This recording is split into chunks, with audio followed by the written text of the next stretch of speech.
बात करते हैं अग्निवीर योजना की। जब से ये योजना लागू की गई तब से इस पर राजनीति शुरू हो गई। लोकसभा चुनाव में भी इस मुद्दे पर जमकर राजनीति हुई।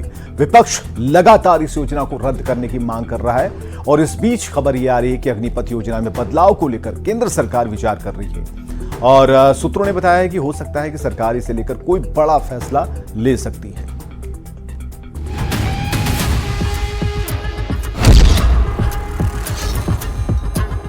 इंडिया की सरकार आएगी, अग्निवीर योजना को उठाकर हम कूड़ेदान में फेंक देंगे।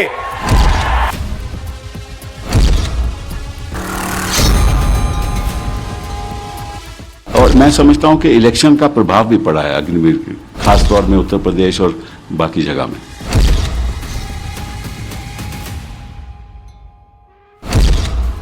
अग्निवीर जो 24 के चुनावी पथ पर सबसे ज्वलंत मुद्दा रहा।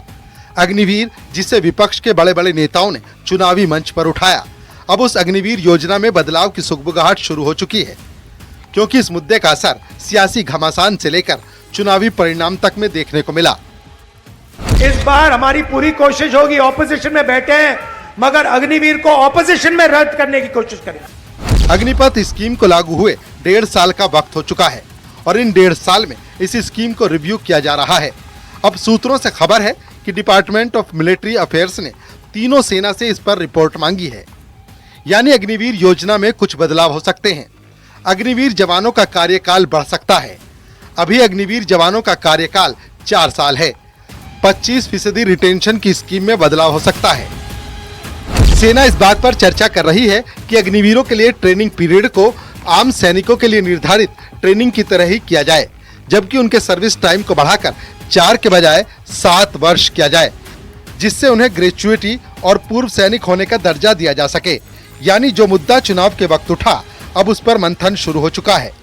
अग्निवीर से जुड़े मामले पर आने वाले दिनों में केंद्र सरकार के द्वारा कुछ बड़े फैसले लिए जा सकते हैं। और जिस तरह से बड़े फैसलों की अगर बात करें तो जिस तरह से उनके जो सेवा काल की जो अवधि पहले से तय थी 4 साल की अवधि को बढ़ा करके 7 से 8 साल किया जा सकता है। राहुल ही नहीं, सपा प्रमुख अखिलेश यादव भी इस योजना के विरोध में रहे हैं। अखिलेश के मुताबिक ये योजना अस्वीकार्य है। अग्निवीर योजना को युवा कभी स्वीकार नहीं कर सकते। देश की सुरक्षा के लिए अगर सिर्फ 4 साल की नौकरी देंगे और उसमें भी आपको कोई सुविधा नहीं मिलेगी और देश के लिए मरने पर सैनिक को सम्मान नहीं मिलेगा, इन 4 वर्षों के भीतर कोई भी इस नौकरी को स्वीकार नहीं करेगा। और गरीबों की मदद करने की पॉलिटिक्स हो, राजनीति हो, अग्निवीर। अब भैया मैं आपको बता रहा हूं, अब हमारे पास पार्लियामेंट हाउस में सेना बैठी हुई है। सेना बैठी हुई है। इस बार हमारी पूरी कोशिश होगी, ऑपोजिशन में बैठे हैं मगर अग्निवीर को ऑपोजिशन में रद्द करने की कोशिश करेंगे। मैं समझता हूं अग्निवीर व्यवस्था तुरंत खत्म होनी चाहिए। सरकार को स्वीकार करना चाहिए कि उनकी गलती है कि उन्हें अग्निवीर जैसी व्यवस्था नहीं लानी चाहिए। और न केवल अग्निवीर व्यवस्था खत्म होनी चाहिए बल्कि बहुत से नौजवान जिनको रोजगार नहीं मिल पाया, फौज में जाना चाहते थे, उन्हें उम्र की छूट भी देनी चाहिए। दरअसल अग्निवीर योजना पेंशन बिल को कम करने और सशस्त्र बलों में युवाओं की भर्ती को बढ़ावा देने के लिए शुरू की गई थी।